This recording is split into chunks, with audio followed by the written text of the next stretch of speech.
excusez-moi.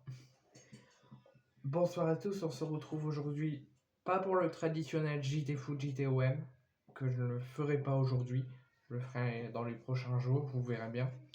Mais je voulais faire aujourd'hui le JTOM pour parler de pas toutes les actualités du jour de l'OM, mais pour parler de quelques petites actualités importantes et quelques petites choses à dire.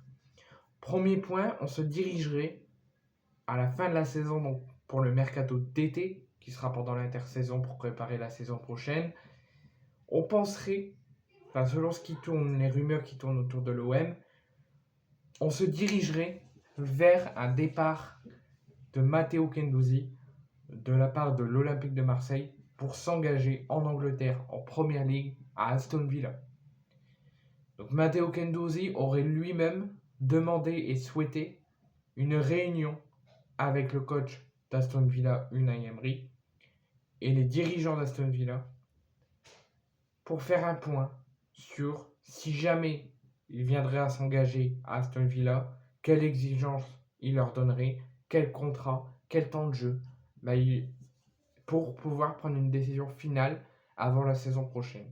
Donc il a juste demandé une petite réunion avec le coach et la direction pour faire le point si jamais il déciderait de quitter l'OM et de s'engager à Aston Villa.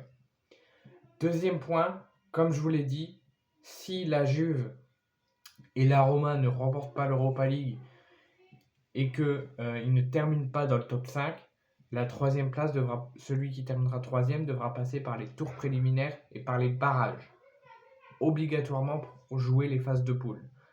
Si la Juve et la Roma remportent l'Europa League ou s'ils ne la remportent pas mais qu'ils finissent dans le top 5, la troisième place sera directement qualificative pour les phases de poule.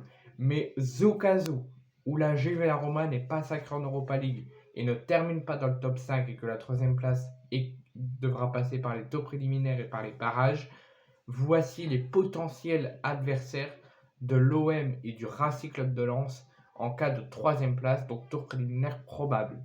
Donc l'OM ou Lens pourrait affronter l'AZ Alkmaar ou l'Ajax, les Rangers, Braga ou Sporting Portugal, Sturm Graz ou Salzbourg, TSC ou Kokushi, Panathinaikos, Union Saint-Gilloise, Antwerp, Genk, Servette ou Lugano, et Dnipro, Zorya et Shakhtar sont les potentiels adversaires de l'Olympique de Marseille et du Racing Club de Lens, au cas où la troisième place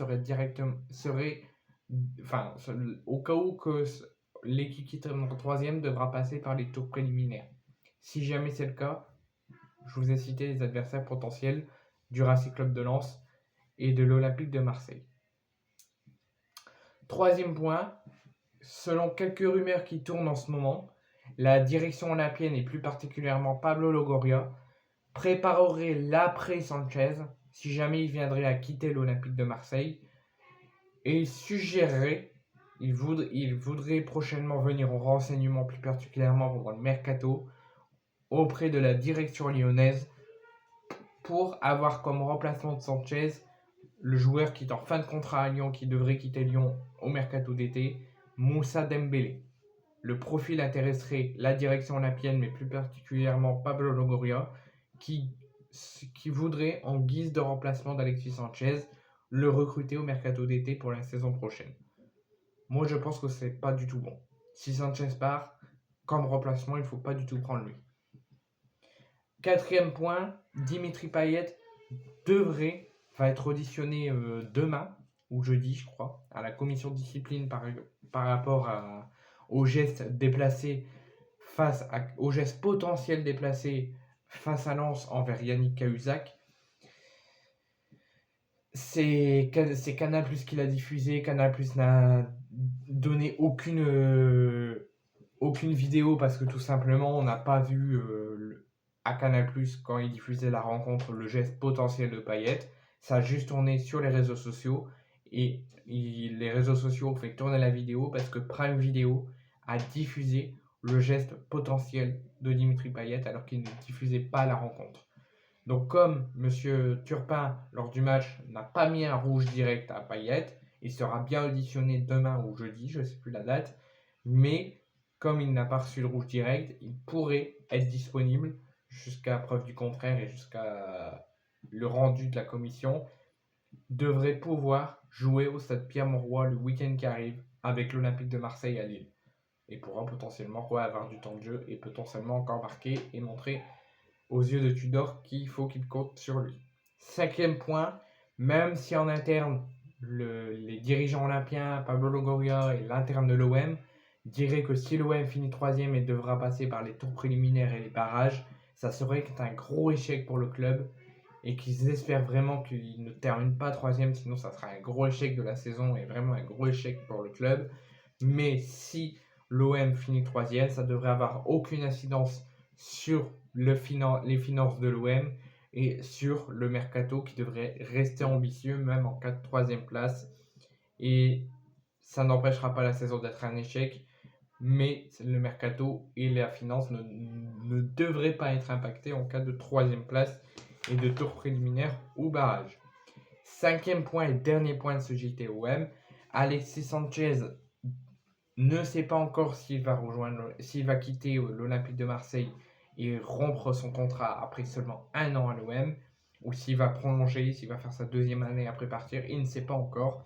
On en saura sans doute plus à la fin de la saison, il risque d'avoir des réunions un petit peu partout, donc on risque d'avoir beaucoup d'informations à la fin de la saison ou en approche de la fin de la saison, sûrement aussi pendant le mercato d'été.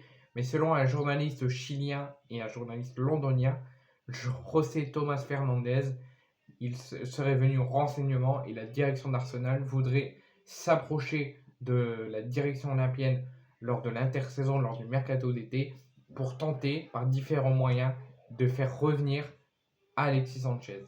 Même si l'OM et la direction veulent le conserver et qu'Alexis Sanchez veut rester à l'OM, la direction d'Arsenal, selon ce journaliste chilien, voudrait tout tenter pour récupérer Alexis Sanchez. J'espère vraiment déjà qu'on risque d'avoir le départ de Guendouzi qui sera un gros échec, pour le club de le laisser partir et ce sera un atout en moins. Si on perd un deuxième gros atout, Alexis Sanchez, là ça serait scandaleux. Donc j'espère que Guendouzi, s'il doit partir, il doit partir. Il progressera autre part, il fera avancer sa carrière.